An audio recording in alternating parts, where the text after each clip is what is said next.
नमस्कार, स्वागत है आपका भारती न्यूज के विशेष कार्यक्रम संडे स्पेशल में। आपके साथ मैं हूं अक्षिता सैनी। आज के प्रोग्राम में हम बात करेंगे एक ऐसी जंग की जिसके नकारात्मक प्रभाव से आने वाले दिनों में कोई नहीं बच पाएगा। जी हाँ, हम बात कर रहे हैं ईरान इजराइल युद्ध की। ईरान और इजराइल के बीच जंग खतरनाक मोड़ पर पहुंच रही है। वहीं जंग के दौरान ईरान और इजराइल में मरने वालों का आंकड़ा बढ़ता जा रहा है। जहां खराब हो रहे हालात के बीच ईरान से अर्मेनिया भेजे गए 110 छात्र वापस दिल्ली पहुंचे, तो वहीं इजराइल में स्थित चीनी दूतावास ने अपने नागरिकों को वहां से निकालने पर काम शुरू कर दिया है। लेकिन इन जंग जैसे हालातों के बीच सवाल जो आपके और हमारे जहन में है वो ये है कि इजराइल आखिर क्या चाहता है। दरअसल इजराइल का कहना है कि ईरान का परमाणु कार्यक्रम उसके अस्तित्व के लिए खतरा है। 13 जून को जब उसने ईरान पर हमला किया तो उसका कहना था कि ये इस्लामिक मुल्क परमाणु हथियार बनाने से बस एक कदम दूर है। वहीं भारत के साथ ही दुनिया भर में यह चर्चा भी है कि क्या इजराइल के खिलाफ मुस्लिम देश ईरान का साथ देगा और एकजुटता दिखाएगा। इसमें एक सबसे बड़ी रुकावट सऊदी अरब और ईरान की आपसी लड़ाई है।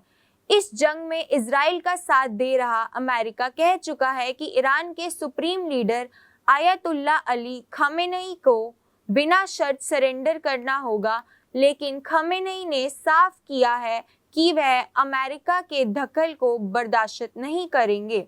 खमेनेई ने कहा है कि ईरान सरेंडर नहीं करेंगे। वहीं दूसरी तरफ रिपोर्ट्स की माने तो अमेरिकी राष्ट्रपति डोनाल्ड ट्रंप ने ईरान पर हमले की योजना को मंजूरी दे दी है, लेकिन अभी तक इससे लेकर अंतिम फैसला नहीं लिया गया। ट्रंप ने कहा कि वे ईरान पर हमला नहीं करना चाहते हैं, लेकिन अगर ईरान के परमाणु कार्यक्रम को खत्म करने के लिए ऐसा करना जरूरी है तो वह कार्रवाई करने के लिए तैयार हैं। वहीं पश्चिमी ईरान में इजराइल ने एयर स्ट्राइक की। मिलिट्री ठिकानों को निशाने पर लिया गया है। जब से इजराइल के अस्पताल पर हमला हुआ है, ईरान पर जवाबी कार्रवाई तेज हो गई है। ईरान ने इजराइल पर बैलिस्टिक मिसाइल दागी है। राष्ट्रपति शी जिनपिंग ने बड़ा बयान देते हुए कहा है कि इजराइल को जल्द ही बातचीत की टेबल पर आना चाहिए और ईरान के साथ सीजफायर करना चाहिए। जंग कोई विकल्प नहीं होता है।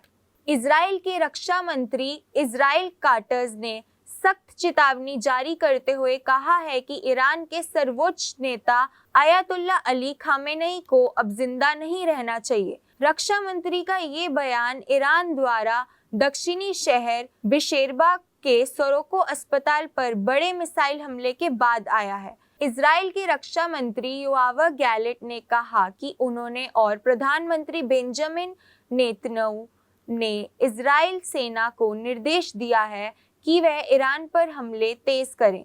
इससे पहले तेहरान ने इजरायली शहरों पर बैलिस्टिक मिसाइल से लगातार हमले किए हैं।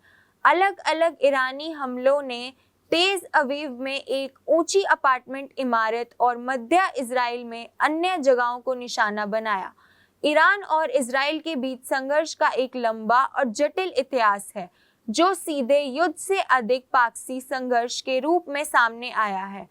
हाल के दिनों में यह तनाव और बढ़ गया है, जिससे सीधे सैन्य टकराव की स्थिति पैदा हो गई है।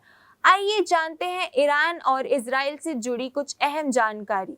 बस अभी 12th खत्म हुई थी और अब आधे से ज्यादा टाइम ये सोचकर निकाल देते हो कि which career to choose. Well, in that case I got you covered. ये वीडियो एंड तक देखना, क्या पता I will just make up your mind. You must have thought of कोई बस ऐसा कोर्स मिल जाए जहाँ अनलिमिटेड जॉब ऑप्शंस हो, क्योंकि मैं भी यही सोचती थी। जैसे कि journalist, news anchor, radio jockey, screen writer, video editor, event manager, graphic designer, सिनेमैट, photographer, director, public relation officer, entrepreneur. In fact इन सबसे भी ज्यादा जॉब ऑप्शंस चाहिए। तो just choose BAJMC as a career. BAJMC is not just about theory but plenty of practical knowledge too. BAJMC as a course आपको provide करता है world की better understanding, meeting और working with people of top notch industry। और सिर्फ यही नहीं, BAJMC as a course आपको help करता है to grow personally and professionally too. So what are you waiting for? Choose BAJMC क्योंकि इधर आपको मिलेंगी एंडलेस पॉसिबिलिटीज। आइए जानते हैं ईरान और इजराइल से जुड़ी कुछ अहम जानकारी। मध्य पूर्व के अधिकांश मुस्लिम देशों ने इजराइल को मान्यता नहीं दी थी, लेकिन उस समय के शाही ईरान और टर्की ने इसे मान्यता दी थी। इन देशों के बीच करीबी संबंध थे जो पेरिफेरल डॉक्ट्राइन से प्रेरित थे। इसका अर्थ था कि ये दोनों देश अरब शक्तियों को अपने लिए खतरा मानते थे और इसलिए एक दूसरे के करीब आए। अमेरिका भी इस संबंध का एक महत्वपूर्ण कारक था। ईरान में 1979 की इस्लामी क्रांति के बाद संबंध पूरी तरह से बदल गए।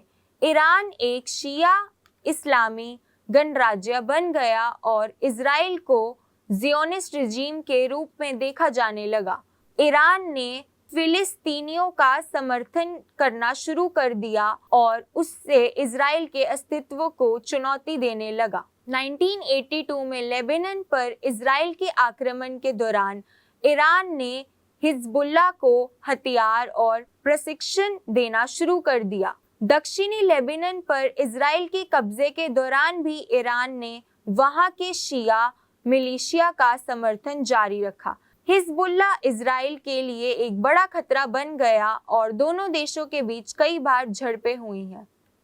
ईरान हमास जैसे फिलिस्तीनी समूह को भी सहायता देता रहा, जिन्हें इजराइल एक आतंकवादी संगठन मानता था। सीरिया में ईरान की उपस्थिति। सीरियाई गृह युद्ध में ईरान की बढ़ती सैन्य उपस्थिति और उसके सहयोगियों जैसे हिजबुल्लाह को इजराइल अपनी सुरक्षा के लिए सीधा खतरा मानता है। इजराइल ने सीरिया में ईरान के सैन्य ठिकानों और हथियारों के काफिलों पर कई हवाई हमले किए। इजराइल ईरान के परमाणु कार्यक्रम को अपने लिए सबसे बड़ा खतरा मानता है।